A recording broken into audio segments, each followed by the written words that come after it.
Alexander the Great, the shining light of ancient Greece. The prince from remote Macedonia would become the greatest conqueror of all time. No one would have thought that someone would try to conquer the whole world, and that he would almost succeed. He was the first European to establish an empire that stretched from the Mediterranean to the end of the known world.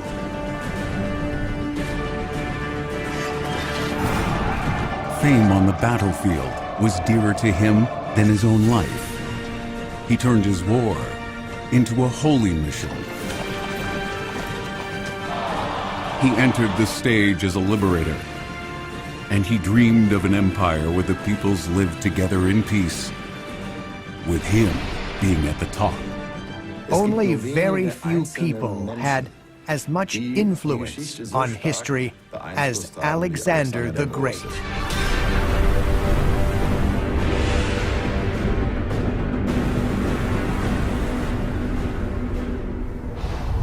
Alexander's story starts with a legend. It is said that the gods announced his birth with natural phenomena. It must have been the night of July 20th, 356 BC, when Olympias went into labor. The royal family was hoping for a son. They needed an heir to the throne.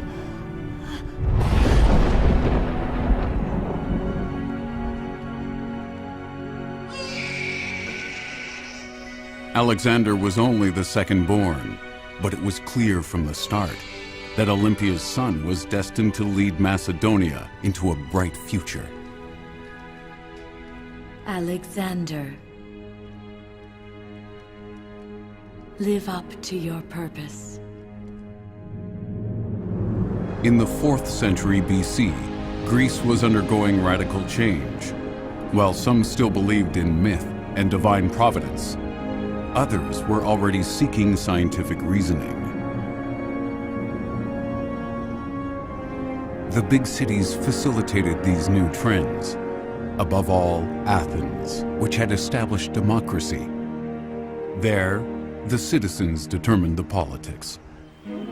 Alexander's home was far away from the modern centers, north of Mount Olympus, in a rural area. Macedonia had long been a simple peasant state, a kingdom that had long been economically irrelevant and politically in dire straits.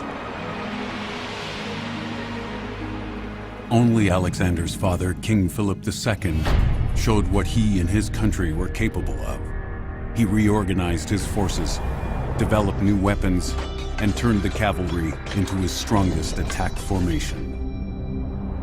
He extended his sphere of power in several battles, and he forged alliances. However, the 4 biggest cities turned against the victorious leader. They claimed that Macedonia was barbarian, although the kingdom did everything to modernize itself according to Greek standards. Philip promoted progress, especially in the Macedonian capital, Pella. The king turned the humble settlement into a stately seat of government. This was where Alexander grew up, in a time of great upheaval. The heir to the throne enjoyed an elite education. On a daily basis, he practiced close combat and the handling of weapons. His education prepared him for a tough reality. Whoever wanted to rule had to be able to fight. His father, Philip, lived by it. He was mostly at war, while Olympias took care of their son's upbringing. Come on, Alexander! Earn your companion's respect!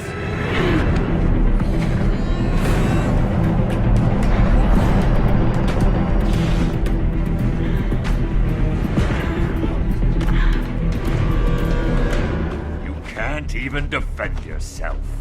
Come here. Leave me alone! What's going on, son? I'm sorry, Father. I have... Never show your weakness. You have to be the best, always. Stop it. He's still a child. That's not your business. Macedonia needs warriors. And what do I get? My first son is a moron, and the second one a loser. You ridicule me. Alexander, show him what you have learned.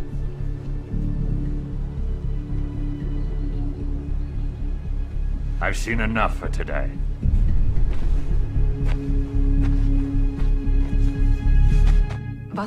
To understand the relationship between Philip and Alexander, it is important to take into account that although Philip was married to 7 women, he only had 2 sons from these marriages. And his second son, Philip Aridaeus, didn't live up to his expectations. He might have had physical impairment. Sometimes he's even characterized as moronic. Hence, Alexander was the only son that Philip could present to the world. Alexander not only had to live up to his father, but also to his divine descent. A mosaic from Pella shows him with a lion. He looks like Heracles, a son of Zeus. The lion symbolizes Alexander's royal descent, and Heracles symbolizes his godlike status. He was born into it. Alexander's parents also believed in their divine descent. This form of fictional pedigree wasn't uncommon in ancient times. Many royal families justified their claim to power with it. The belief in gods was taken seriously in Macedonia. No one doubted that the heir to the throne, Alexander, had inherent superhuman skills. But it was Olympia's religious beliefs that influenced Alexander. She engaged in religious rituals and kept telling the boy that he wasn't of this world.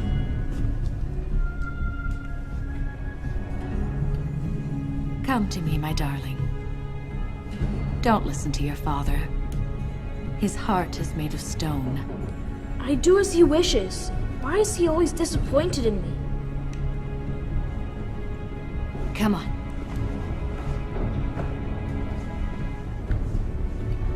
No. He's not disappointed. He's jealous. Because your blood is more royal than his. Mother, please. You don't really believe that. I'll tell you a secret. The night you were conceived, I heard thunder. And I felt that lightning struck my body. But you're unharmed. Don't you understand? Zeus made you. Zeus is your father. Philip knows it and is jealous.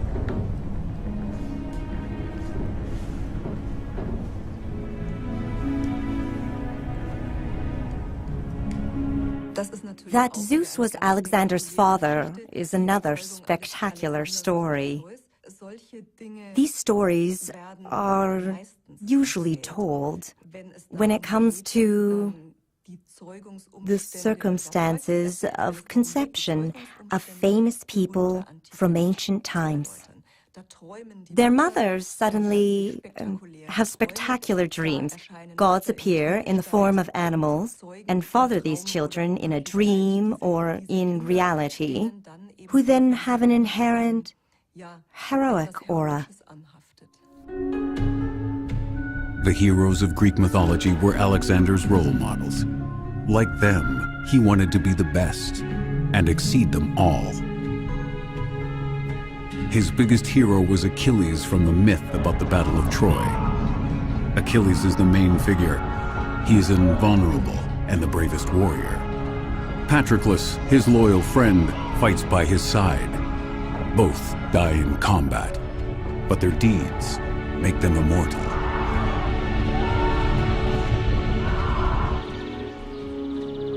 Aristotle, one of Greece's biggest thinkers, has a transcript of the story made for Alexander. The king's son was only 13 when Aristotle agreed to educate the prince in Pella.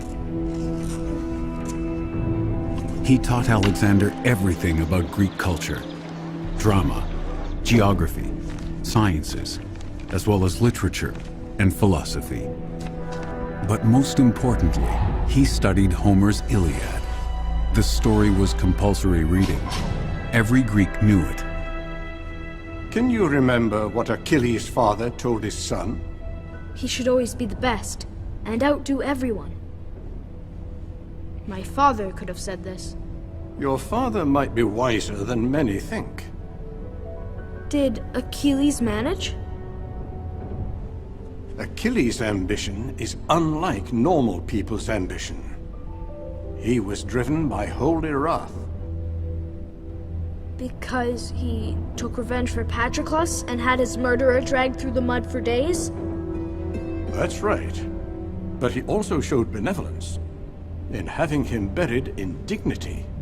Achilles had a choice between a long life that would sink into oblivion or a short life and eternal glory. I will never achieve that. Why not? My father won't leave anything to me. Before I can prove myself, he'll have conquered all of Greece. Come here, I'll show you something. Come on.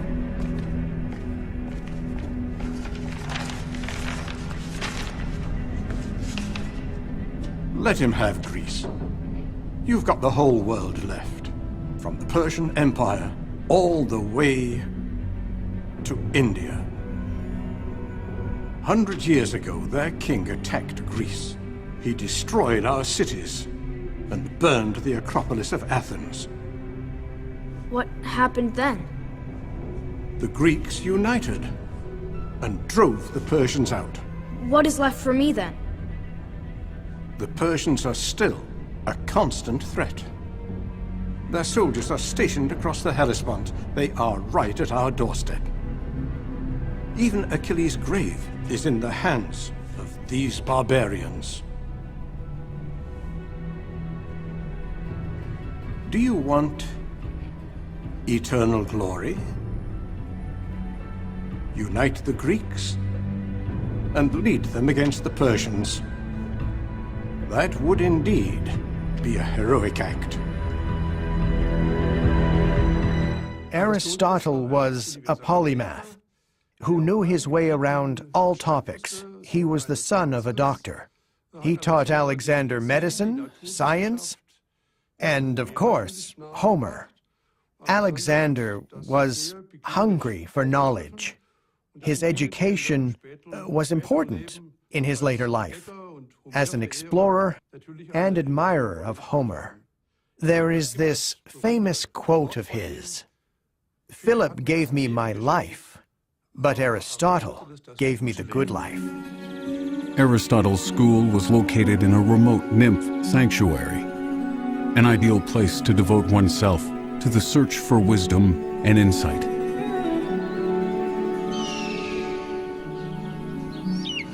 Nature's got many secrets, but you will not be able to unlock them purely by thinking.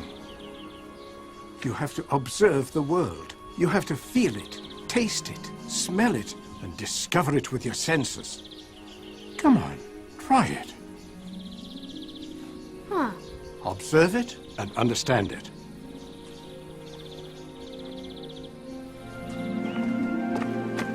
Look, there's a feather. There's the nest. Hey, let's fetch an egg. We'll never get one. The bird will attack us. You scare him away, and I'll get the egg. That's far too dangerous. Achilles and Patroclus weren't afraid. Come on. Alexander's courage was proverbial. He took on every challenge.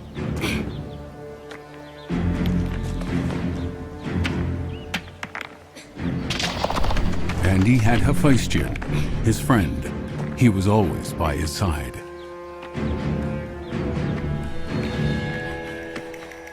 Alexander, the bird is coming back! Come down quickly!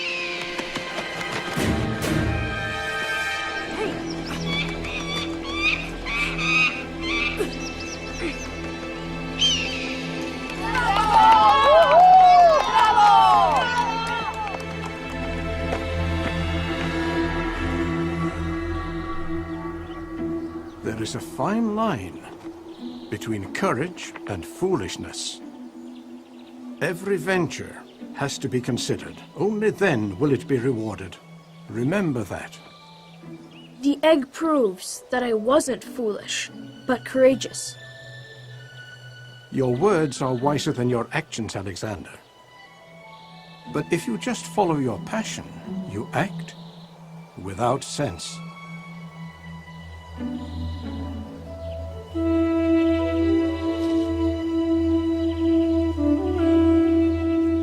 That's the end of the lesson. After 3 years, Alexander was ready for being a sovereign. Most of his preparation came from Aristotle.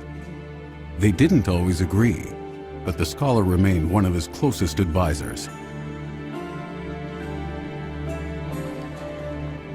The best-known legend from Alexander's childhood is the taming of Bucephalus. What's your father doing here? He's looking for horses for the royal guards. I can't wait for us to fight by the king's side. Maybe, but I don't think my father wants to have me by his side. What have you got today? A horse befitting only a king. This is Bucephalus, my best horse. But Bucephalus means ox head. Some think it's because of his branding. Others think it's because he is stubborn, like an ox. A proud horse. What does it cost? 13 talents. That's a high price. Let me have a look at him. According to the sources, many tried, but nobody could ride the stallion.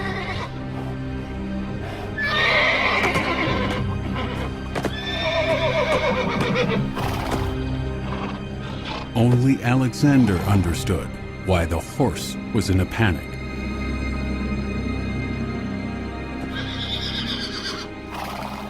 I know why Bucephalus is nervous. Why? Wait! I've got enough wild mares. I don't need a stubborn stallion. Father! I can ride him. Don't be too sure. If a grown man can't do it, why should you? Let me try it. Please. If I can't tame him, I'll pay you back. Okay, I'm offering 6 talents. I don't want my son to be heavily indebted so young. Don't be afraid. You're afraid of your own shadow, right? Turn around. Calm down.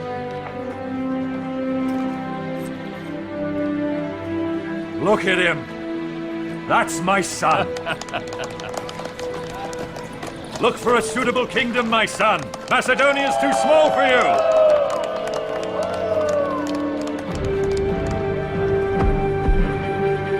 With this story, Alexander's conquests became providential, and his horse became the most famous animal of ancient times.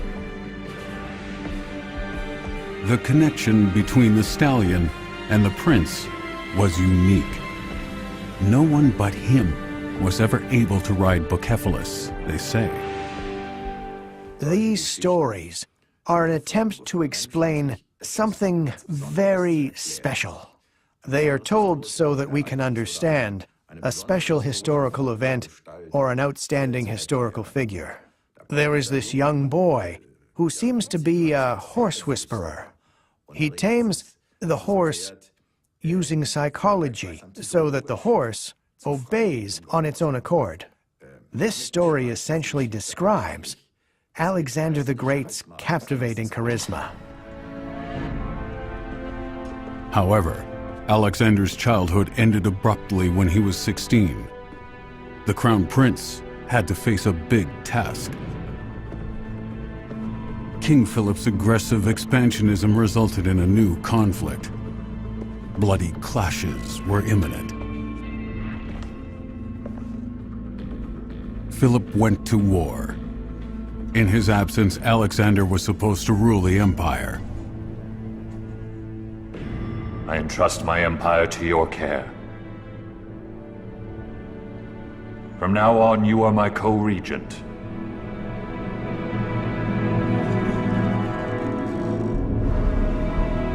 An attack at the Dardanelles caused the crisis.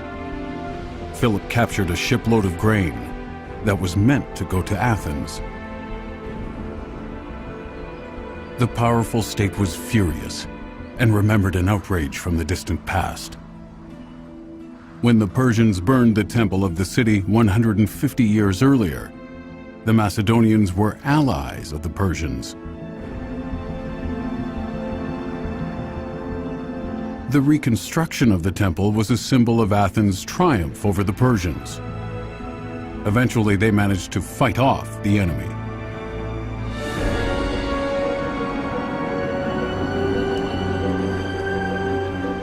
At peak times, 80,000 people lived at the foot of the entrenched upper city. Athens has had a long history of democracy. The citizens decided on important matters. Sovereigns like those in Macedonia or Persia had long been abolished. Demosthenes was Philip's main adversary. With a passionate speech, the politician encouraged the council to put Macedonia into its place by military means. Not with words, but with deeds, our predecessors turned us into free Greeks. With their blood, they saved us from Persian tyranny. But now, Athens' freedom is threatened again by Philip, king of Macedonia. But it was the Persians who destroyed our city back then, not the Macedonians. We should regard them as friends, not as a threat. We should form an alliance with them to destroy the Persians. The Macedonians are not Greeks, but barbarians. Like the Persians, they are full of malice. An alliance with them means having the enemy in our own home. The situation escalated into a war about Delphi. The temple wasn't only the Greeks' most sacred place, it played an important political role too. Those who reigned Delphi held the power in the heartland. Athens guarded the sacred place, but other Greek cities also wanted to control Delphi.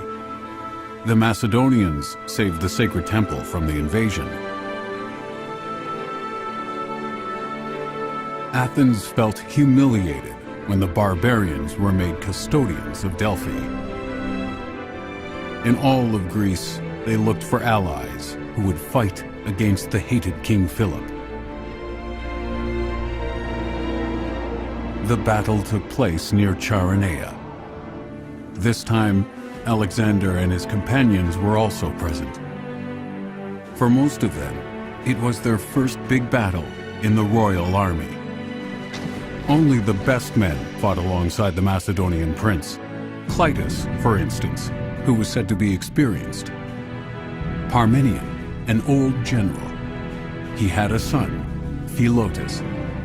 He and Ptolemy were Alexander's childhood friends, just like his closest confidant, Hephaestion.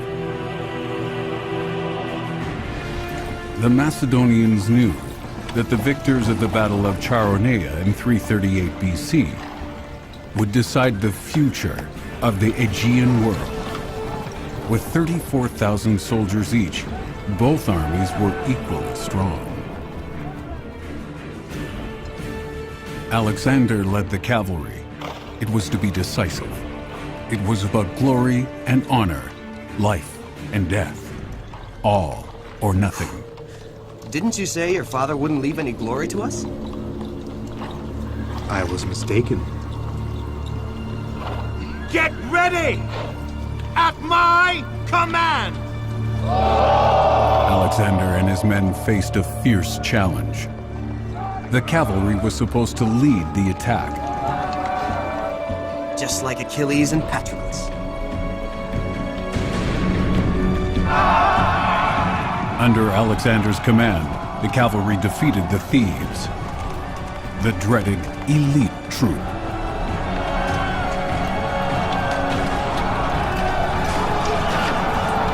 The Athenian foot soldiers were lured into a trap. They ran into a wall of deadly spears.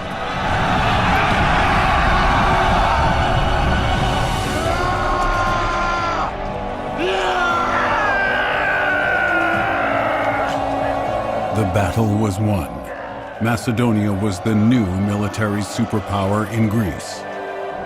And Alexander was the hero of Chaeronea. Being the commander of the cavalry, it was Alexander who made victory possible. It strengthened his standing with the Macedonians, and, to a degree, also with the Greeks. It made him credible as a future king.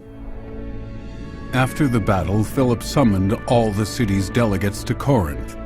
Sparta refused, but they still formed an alliance that forbade the Greeks to fight each other. Macedonia suggested attacking Persia together. Philip visited the Oracle of Delphi on his way back. The sovereign wants to know his chances against this mighty opponent. The royal inquiry to the god Apollo cost him a golden laurel wreath. The oracle spoke through a priestess. The Pythia went into a trance in order to enter the world and wisdom of the gods. That's what the ancient Greeks believed. Poor people would only get a short answer, yes or no. Rich men like Philip got exclusive prophecies.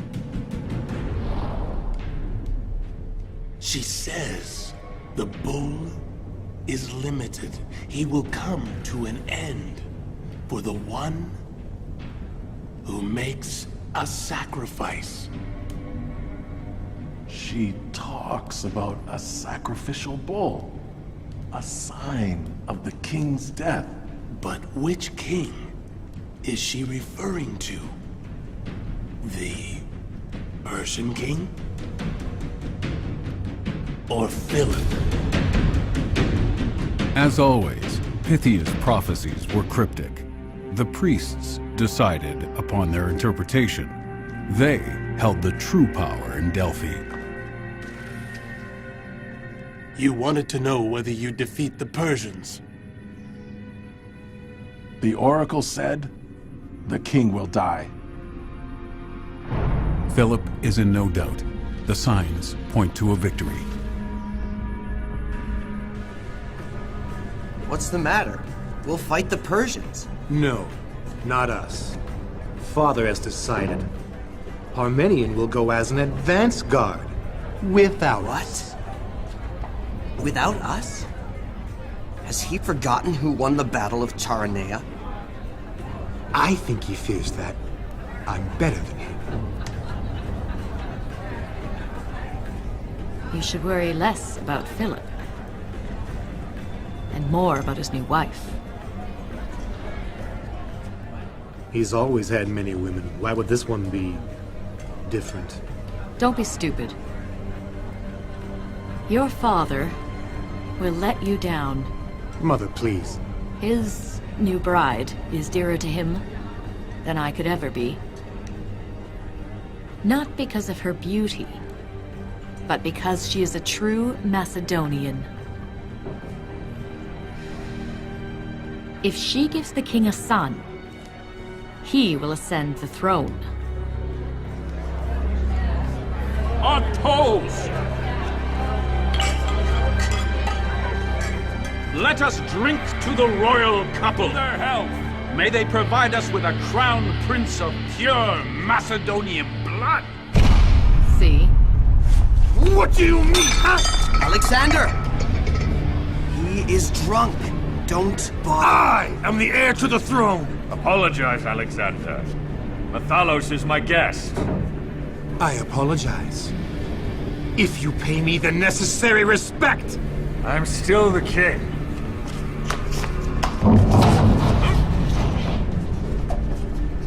I'm still the king. And it's still me who decides. And you have to obey me. Obey! Obey? You? Look at you! You want to fight the Persians? You can't even walk straight! You fools. Together, you united Greece in battle, and now you argue amongst yourselves. Come on. We're not welcome anymore.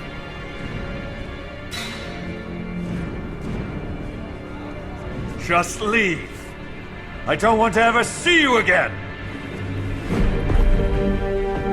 Alexander and his mother went into exile to Epirus, Olympia's home. Endless months passed without any contact between father and son. Alexander was shunned. But as he was needed for the war against Persia, the Macedonian court eventually sent for him. You called for me, Mother? Alexander. My old friend. Demaratus was sent by your father, who wants to reconcile with you. Did he say so? You know him. An apology is even harder for him than praise. But he regrets your dispute, and it is his most fervent wish that his son return to him. Hollow words. Hasn't Philip humiliated you enough? Instead of kneeling before him, you should take what is rightfully yours, with a sword in your hand. But he's my father. Zeus is your father. Please leave us alone. Mother.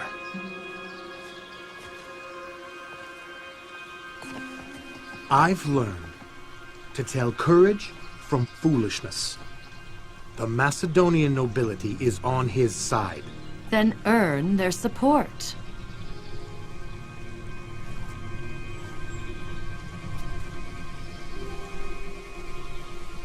Look at you, my son. You are everything that Philip isn't. He is coarse, and you are noble. He is a warrior, but you are a king. Stop it.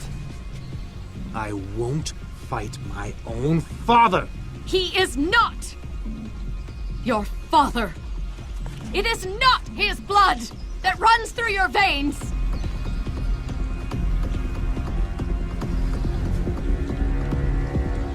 We don't owe him anything.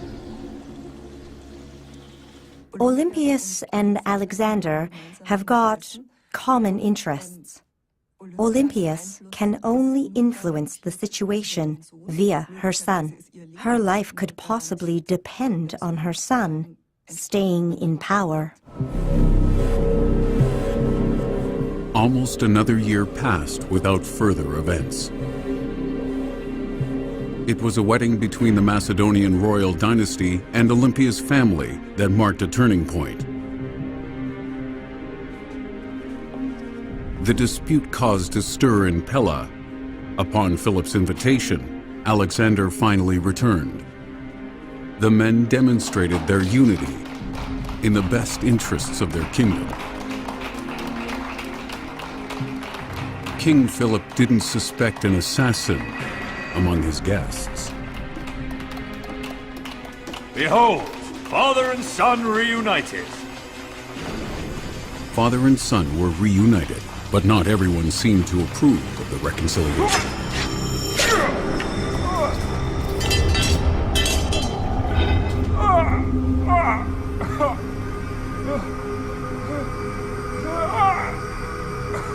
Father. The king was killed by his own bodyguard. Father!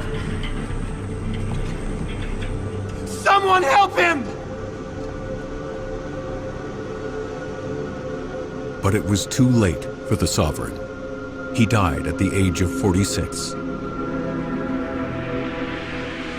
King Philip is dead. Long live King Alexander! The way to the throne was open. Alexander took over without hesitation. Long live King Alexander! Long live King Alexander! Alexander and his mother were suspected of being instigators. Both had a motive, especially Olympias. She felt humiliated by Philip's new wife, and she desperately wanted Alexander to be king. Philip's murder was never solved. If Olympias had given the impression of wanting to keep her place at court and support her son Alexander, then such accusations were bound to be made. The next logical step for such a woman was to be unfaithful, or to poison her husband, or instigate murder.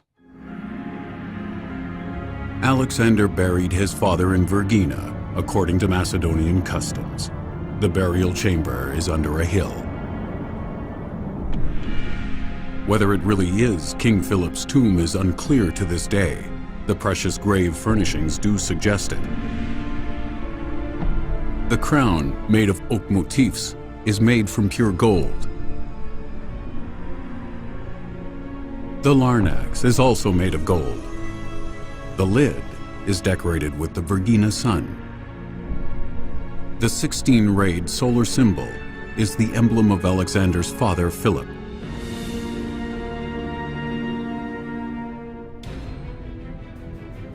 His legacy was a difficult one for the new king of Macedonia. Old opponents reappeared.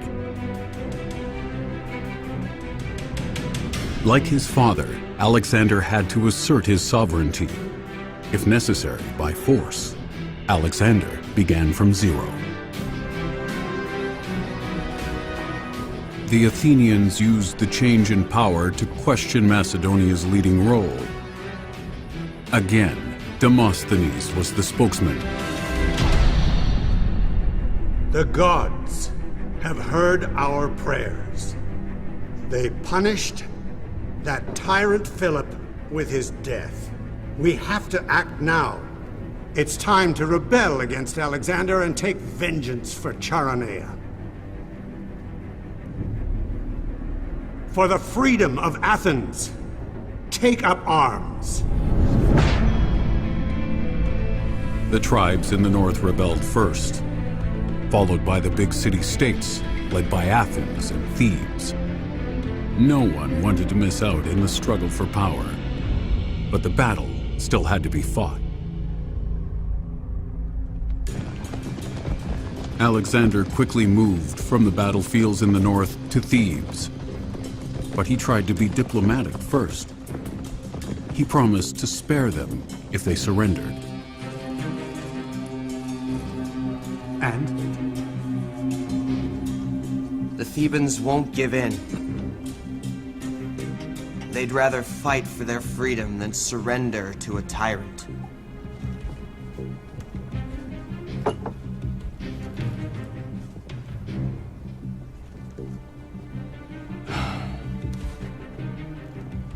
Some even believe you were killed in battle. Then a dead man will teach them fear.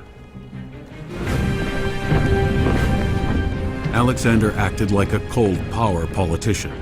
Without hesitation, he made an example of Thebes. His troops conquered the city and flattened it. More than 6,000 people died. Neither friend nor foe was to be left in any doubt. Alexander was determined to assert his leading role. The survivors of the massacre were all made slaves. The measures were approved by the League of Corinth. He justified it with the claim that Thebes broke the pact.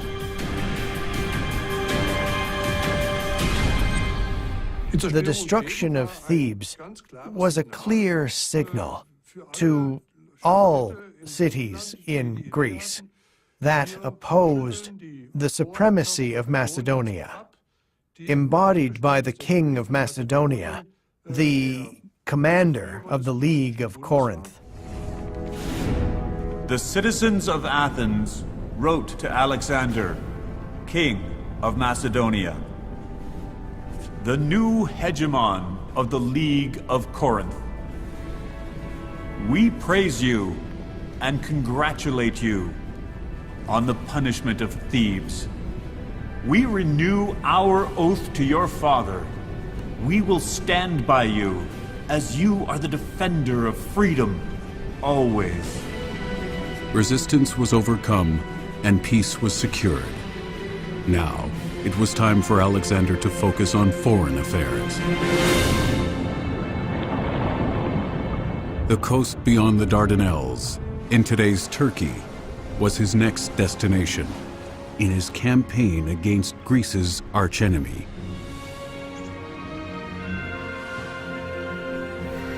Alexander prepared for battle against the King of Kings, the sovereign of the Persian Empire. The most powerful empire in the world at the time reached across 3 continents and featured insurmountable mountain ranges. It touched the Indian borders.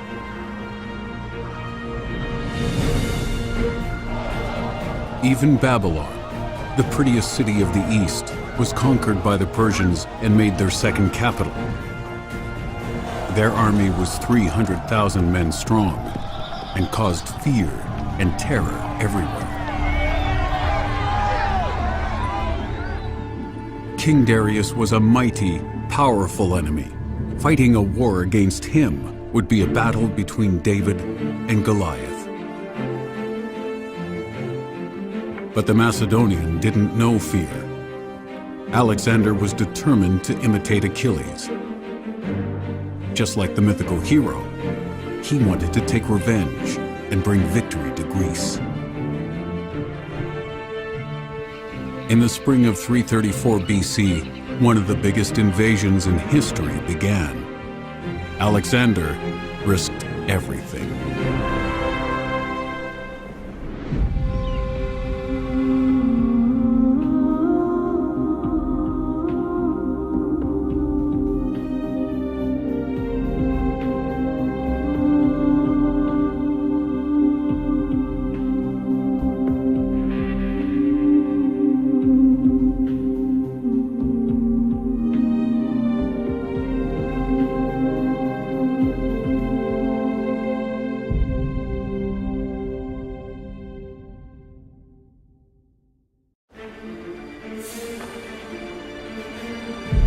Alexander the Great, the shining light of ancient Greece. The prince from remote Macedonia would become the greatest conqueror of all times. No one would have thought that someone would try to conquer the whole world and that he would almost succeed. At the age of 16, his father made him co-regent. These were troubled times. An assassination made him king, and his allies made Alexander the most powerful man in Greece. His campaign against King Darius of Persia resembled the battle between David and Goliath.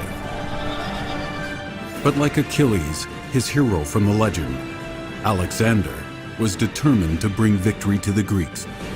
Only very few people had as much influence on history as Alexander the Great.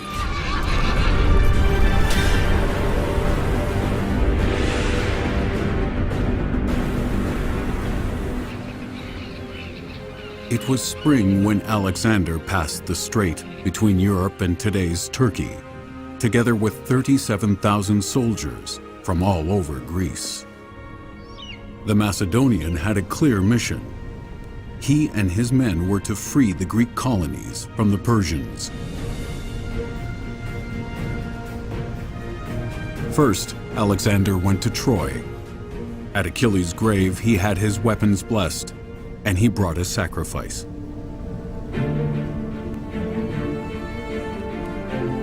Since childhood, the Iliad's hero had been Alexander's role model. He wanted to live up to Achilles' glory and even exceed his deeds. This war of liberation was his chance, but he also needed protection from the gods. With their blessing, his retaliation campaign became a holy war. But thus far, no one had managed to bring Persia, the world empire, to its knees. In their advance into occupied territory, the Persian army tried to stop them. To no avail. In 334 BC, Alexander won the battle at the river Granicus. Apparently, the Persian court had underestimated the Macedonian king.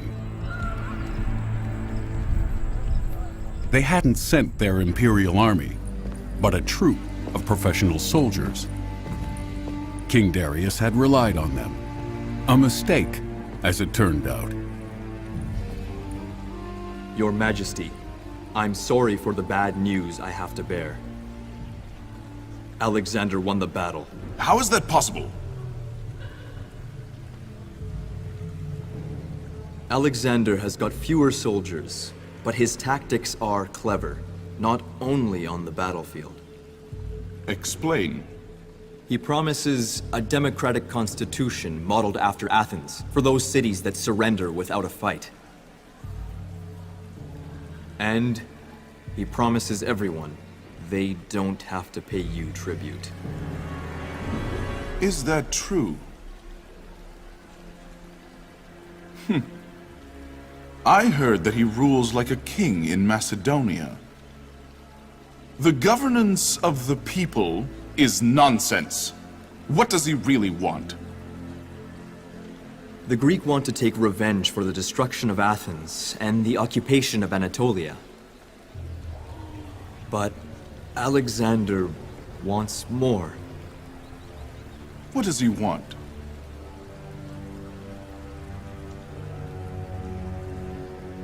Power. He wants my throne.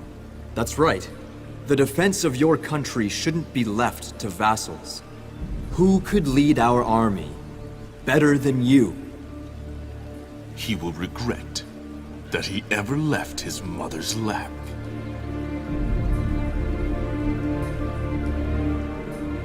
Gather our troops and tell them their king will go to war. The Persian Empire reached from the Greek borders and Egypt all the way to the east, over the Hindu Kush to India, the end of the known world. The empire stretched across 3 continents, and at its heart was Persepolis, in the south of what is Iran today. Persepolis was also the religious center of Persia. Even 2,000 years later, the palaces and temples still convey the empire's power. Reliefs show the many nationalities of the giant empire, 28 peoples in total.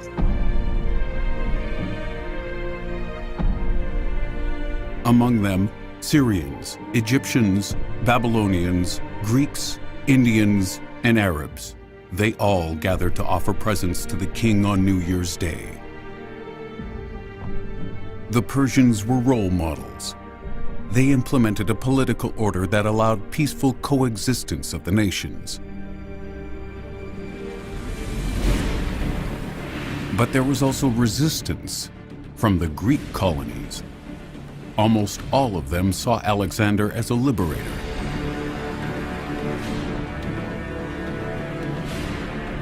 The Macedonian conquered the big coastal cities within a few months, and he had large parts of Turkey under his control when he chose Gordium to be his winter quarters. In the temple, he discovered Phrygian King Gordius's famous cart. And this is supposed to be a card for a king. It belonged to Gordius, king of Phrygia. When the Phrygians looked for a king, the oracle told them to choose the first man they saw on a cart. And by chance that was Gordius. Is that how quickly you can become king here? Yes, but that's not the whole story. Do you see this knot? What about it? It says, whoever can untie this knot will reign the Persian Empire.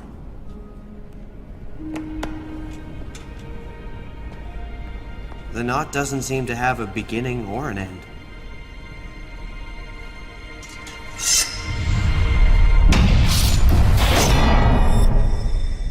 The story of the Gordian knot is just a legend. And it was clever propaganda. To cut the knot with a sword says, Alexander does things his own way. Everyone failed, and he showed them how to do it.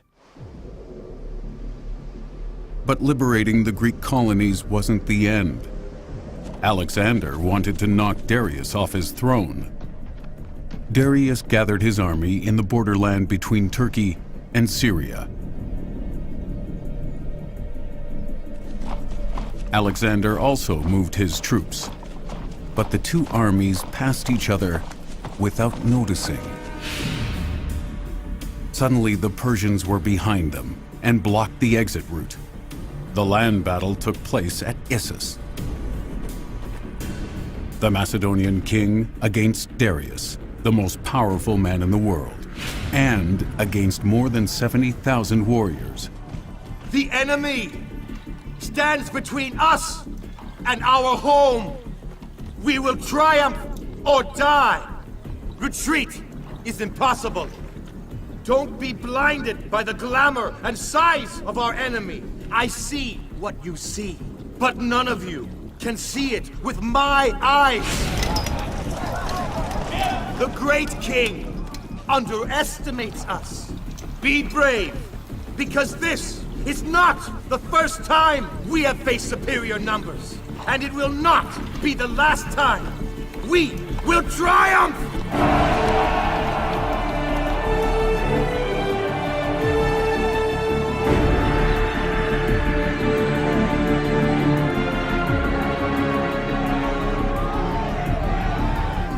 King Darius believed it would be an easy victory. He relied on the superior numbers of his army. The Macedonian leader was brave and relied on his cavalry.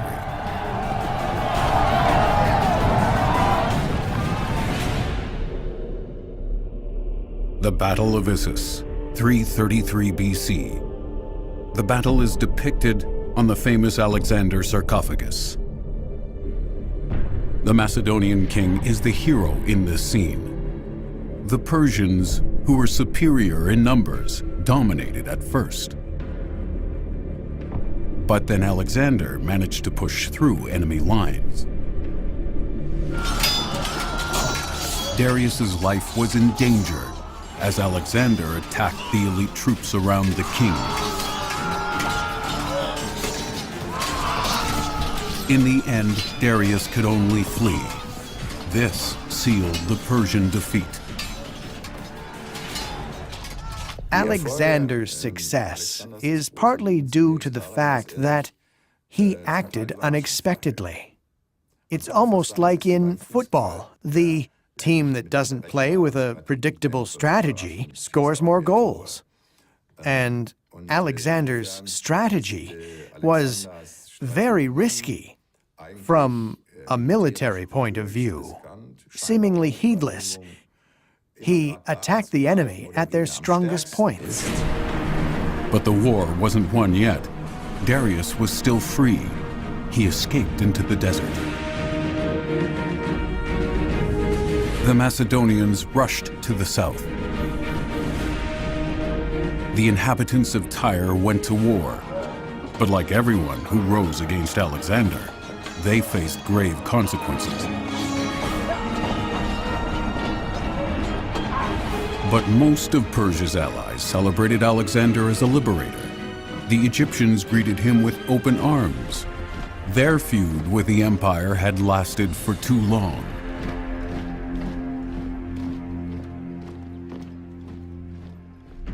Like all Greeks, Alexander admired high culture. Rule over pharaonic Egypt would be highly regarded back home. After taking power, he offered sacrifices to the gods and consulted the oracle. He got what he had hoped for. Alexander was made a godlike pharaoh. His portrait was even carved into stone, as an acknowledgement that he was the rightful son of the highest god, Amun-Re. Shortly after, the new pharaoh set a sign. He founded Alexandria, modeled on Greek cities. It was a symbol of his passion for establishing his own culture in the conquered territories.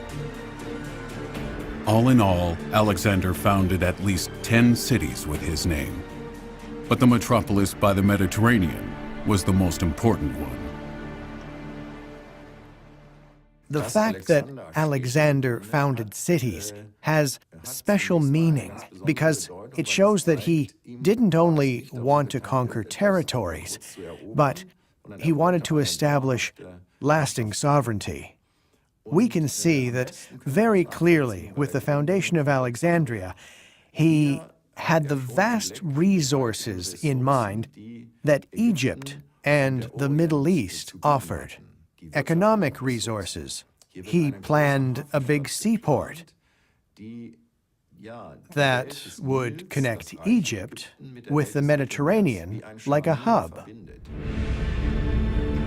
In the spring of 331 BC, the Macedonians moved to the Euphrates in today's Iraq. Alexander couldn't be stopped in his advance. He didn't want to agree on a peace pact with the Persians. Alexander's army crossed the Euphrates. So, he didn't take my offer. How many soldiers does he have? We estimate about 40,000. 40,000. We are by far superior in numbers. We've got more than twice as many.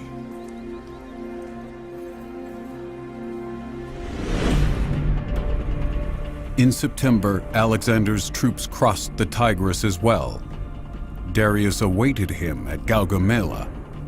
The Persian king had carefully chosen the battleground. There were wide plains on which his army could march. The Persian army exceeded anything Alexander had ever seen. They were over 100,000 men. Why didn't you make peace with Darius? What did he offer you? All territories west of Euphrates and 10,000 talents. No more than we had already taken ourselves. It's easy to offer something you don't own. I would have taken him up on his offer, instead of risking everything now. If I'd been you, Parmenion, I might have done so. But there are no two suns in the sky. And there can't be two kings ruling Persia. And I thought we took revenge for their attacks on Greece. But it is not about that anymore. You want to surpass your late father. You want to surpass everyone. And even if... So far, we've only liberated territories the Persians had conquered. Now we are on their territory, and we will conquer them! Let's surprise them and start the attack tonight. That would be cowardly. I don't want to steal the victory. I want to fight honorably. Eye for an eye at dawn. You've heard it. Set up camp. We will face a challenge. Darius's super army extended across 5 kilometers. A frontal attack would have been pointless. Alexander started a diversionary maneuver. At first, he moved parallel to the Persian front. Simultaneously, his infantry attacked the center.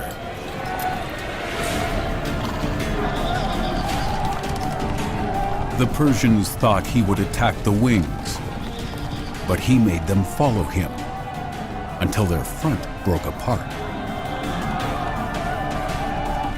Then he suddenly turned his cavalry around.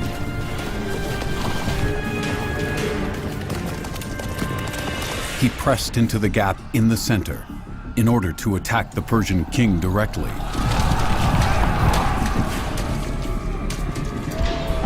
He applied the strategy he used at Issus again.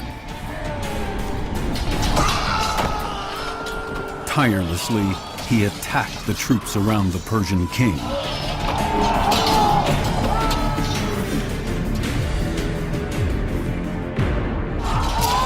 Alexander wanted a final decision in a fight of man against man.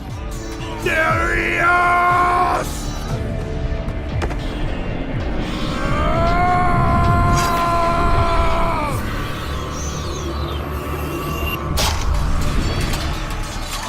Move!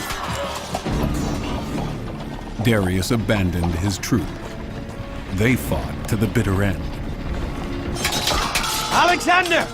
We need you at the left flank, or the Persians will storm our camp! I don't believe it, the old fool! Darius! Darius' escape sealed the Persians' second big defeat. It was the last chapter of his reign. Still on the battlefield, Alexander proclaimed himself the new king. His reputation as bearer of peace went before him. His victory at Gaugamela showed the Persian people that Persian military power wasn't reliable anymore. Alexander didn't have to conquer a big city. Babylon, Susa, Ecbatana, they all opened their gates. Come in, have our treasures. Alexander entered Babylon as a world ruler. His arrival turned into a triumphal procession. Babylon had been in Persian hands for 200 years. They had made the biggest and most beautiful Oriental city their second seat of government.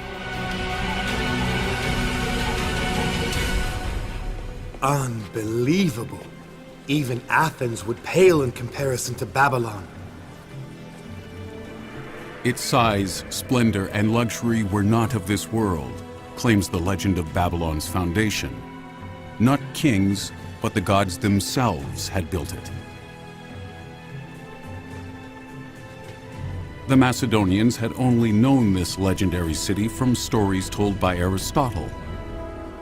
He didn't hold it in high regard. But Alexander was impressed. He wanted to make it even more glamorous, and he wanted to reside in Babylon like his predecessor Darius. The king of ostracized Macedonia had made his dreams come true. He avenged Greece and achieved victory. He achieved sovereignty over the biggest empire in the world. Aristotle called the Babylonians barbarians? Probably because he never saw their city. If barbarians can perform such miracles,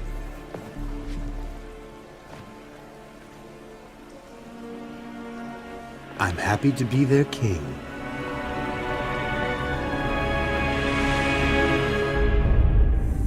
Soon after, Alexander moved via Susa to Persepolis. The Persian capital held the treasury that he desperately needed. The war chest was almost empty, and the soldiers had to be paid. Most of them thought Persepolis would be their last stop. The retaliation campaign was supposed to end here. We took our revenge on the battlefield. Let's complete our work with a torch. Hoi! Hoi! Hoi! Hoi! Hoi! Hoi! Hoi! Hoi! Hoi! Alexander! What are you doing? You are king of Persia now. Why would you want to burn your own palace down? Maybe he's right. What kind of men are you? We are not allowed to abuse their women? And now we are being denied a bonfire? Is that what your revenge looks like? Let it be. We have completed our mission. We should finally return to Greece. Never! Not before Darius kneels in front of me in the dust! All this is worth nothing as long as he is free!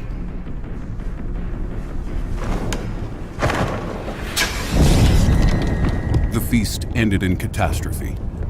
The palace burned down almost entirely. What the flames spared, the soldiers carried away. There has been much speculation over it. Until today, it's unclear whether Alexander only acted on impulse.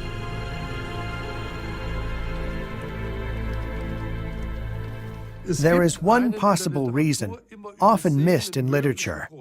Alexander wanted to make Babylon the capital, not Persepolis. A second center bore the danger of growing opposition. He wanted to make Babylon the center, and that's why he destroyed Persepolis. A little later, the day came. He sent home large parts of his troop. First of all, the soldiers of the Greek allies. He was left with Macedonians and Greek mercenaries. He went looking for Darius with them.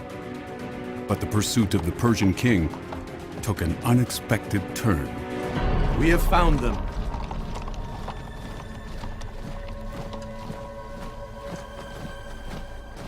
After Alexander's victory, Darius not only lost his empire, but also his support. He was betrayed, ambushed, and killed by his own men. He is dead. Now you've got what you wanted. Time to return. A king needs to die at the hands of a king.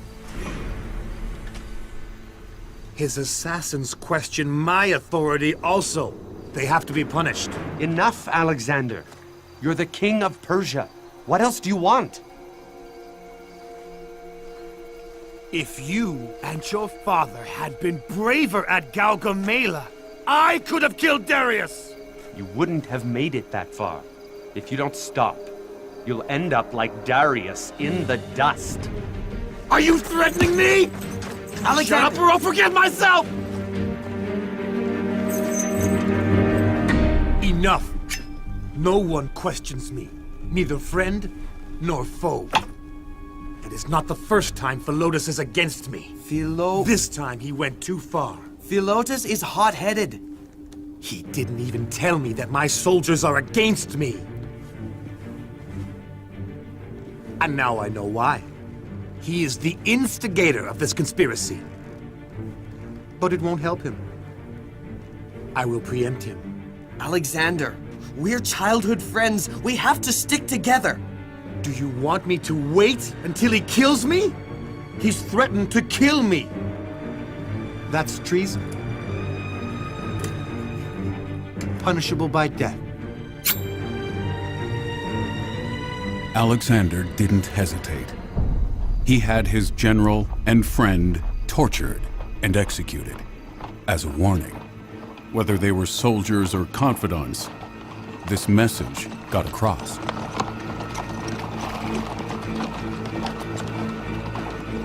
The Macedonian could only stay in power if he was cold and calculating. That's why he ordered a second execution. Then Alexander sent his death squad to Ecbatana to kill his friend's father also. These were the rules of the time. Alexander knew that revenge was paramount in this case. The father would have had to take revenge for his son. And with the possibilities he had in the western part of the empire, it's easy to see what would have happened. Following Alexander's wishes, Darius was buried honorably. He was entombed in the Persian royal burial ground. His murderer, however, had to be executed.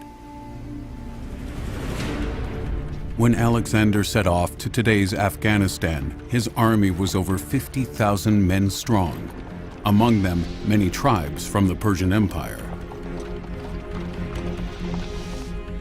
The Macedonian needed them to crush the pockets of resistance in the remote areas of his empire.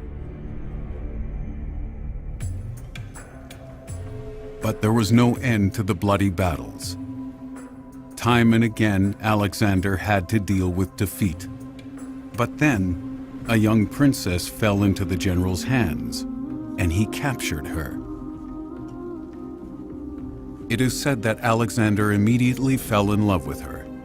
Her name was Roxana, Little Star. Alexander officially made her his wife.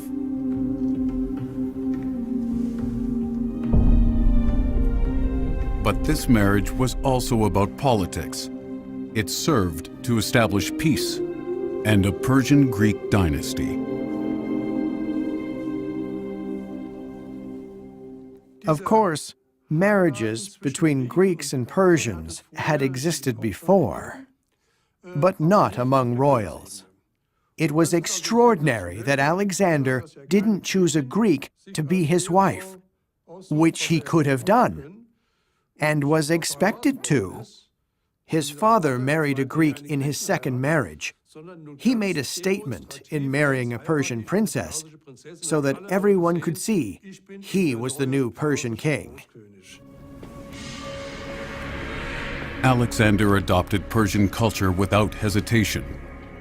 He also expected genuflection and hand-kissing, even from his own people. But it wasn't delusions of grandeur. It was the calculus of a ruler.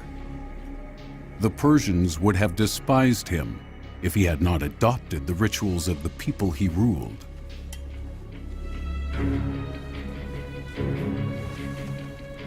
For his friends, however, they were an imposition.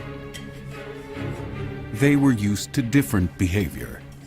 Cleitus, who had saved Alexander's life before, refused this gesture of submission. Don't you want to pay respect to me? I do, but I only kneel before the gods. I am of divine descent. My deeds are greater than those of Heracles and Achilles. And even if they were, you are just human, like we all are. We fought side by side and succeeded together. And now you ask us to kneel in front of you. I am the great king. I demand the respect I'm entitled to. You treat us like Persian barbarians. You forget who your friends are. I gave you more fame and wealth than you could have dreamt of. Fame! The fame that we've all earned should be only yours now? Quiet. And your gold is not enough to buy back the respect you've lost! Quiet, quiet, quiet! I said be quiet!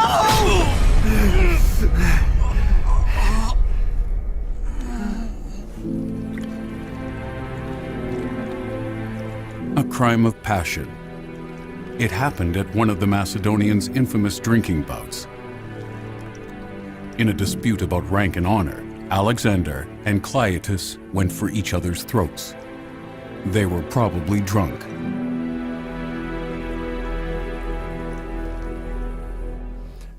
I actually believe that the murder of Cleitus was an emotional act.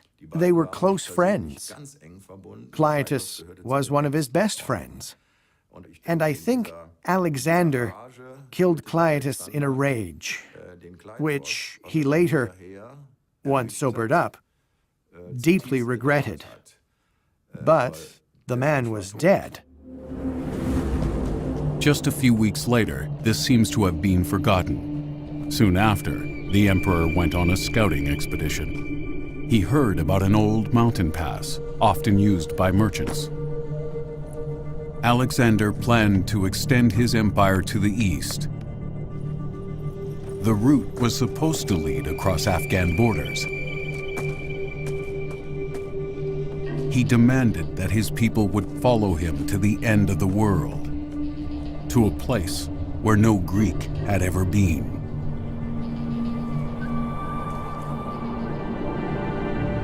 The route followed the Hindu Kush at a height of 1,000 meters. Beyond lay a land that had never been conquered. Do you remember what Aristotle once told us about these mountains? No, I can't remember.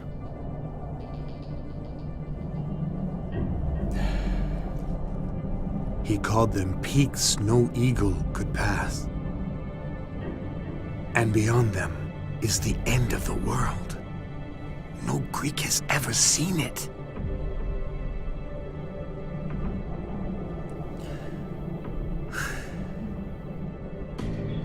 I will give the order to leave at dawn.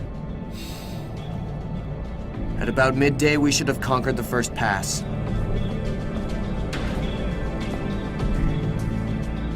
After many bloody battles and enormous hardship, Alexander tempted fate again.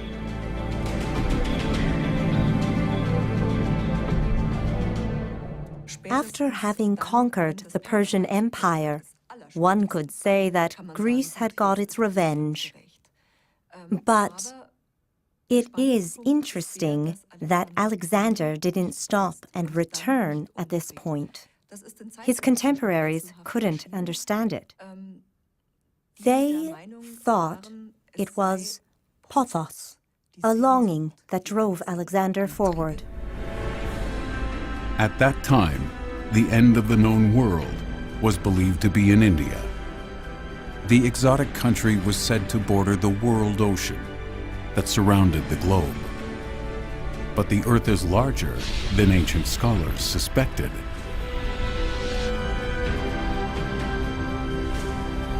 Allegedly, 135,000 volunteer soldiers dared to make the journey across the dangerous Khyber Pass to India. The core army was more than twice as large as it was at the beginning of the conquest.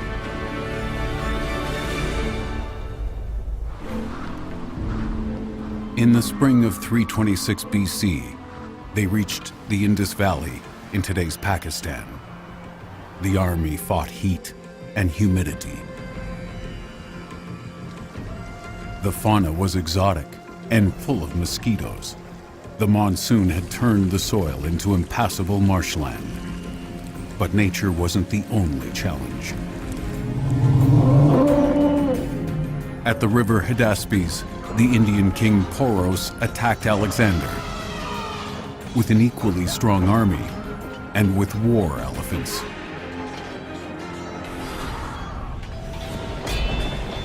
It was a bloody battle, evenly balanced for long periods. But in the end, the conquerors from the west succeeded. It was the last big battle they fought.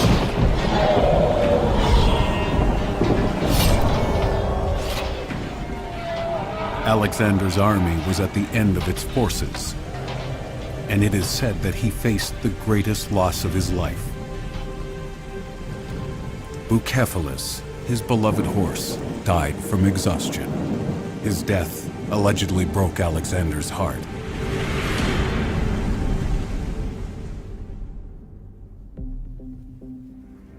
But despite the setbacks, he wanted to move on.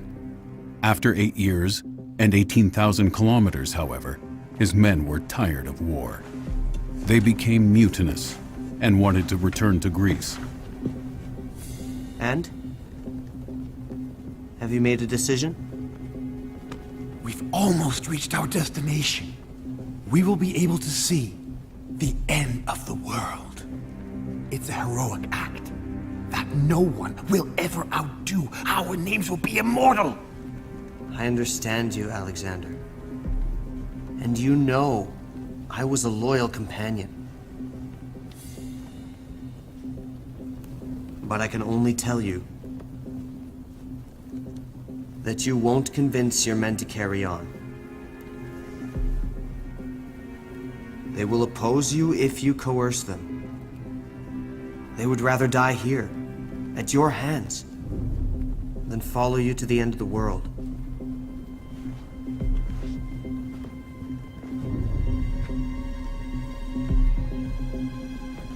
Do you remember Achilles and Patroclus? We wanted to be like them. We were like them. We even surpassed them. They died in battle. It was their fate. And they'd asked for it. And us? What awaits us? A life at royal court?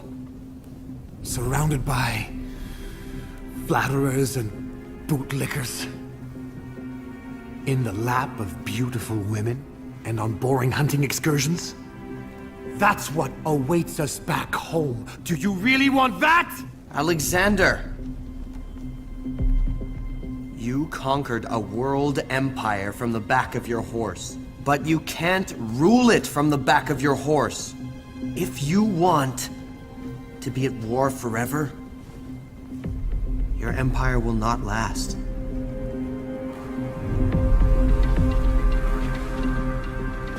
So close to the fulfillment of his dream, Alexander felt let down. But eventually he gave the order to return home.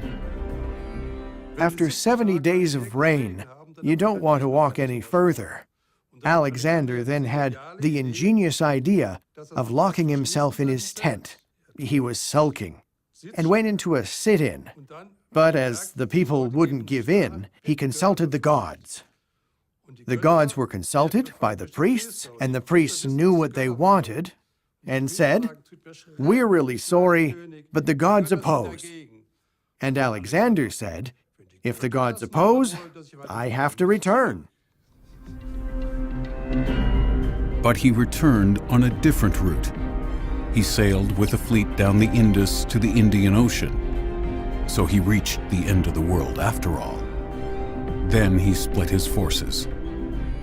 The ships explored the sea route to Persia, and Alexander went overland with his troops. The soldiers had to cross one of the most forbidding places on Earth. The march through the Gedrosian desert became a death march. When Alexander finally arrived in Babylon, he had lost more men than in any battle. And the setbacks didn't stop. Hephaestion, his closest friend, fell severely ill. It was probably malaria. You can't leave me alone just now. We've still got so much to do. I am Patroclus.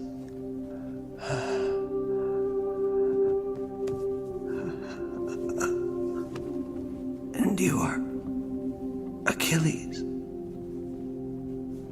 I have to die before you, my friend.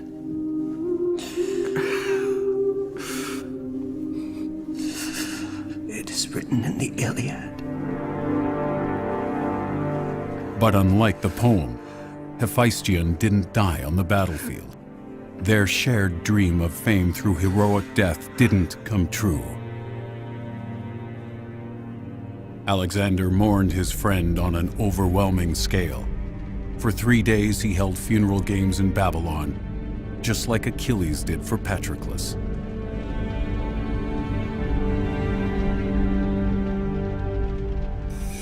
Just a half year later, Alexander also fell ill, during the preparations for a new campaign to Arabia. Some say there was poison involved, but he probably had malaria as well. The emperor was closer to death, than life. The court worried about the future of the empire. Roxana was pregnant with his son, but Alexander didn't name a successor. Alexander, who is supposed to rule your empire?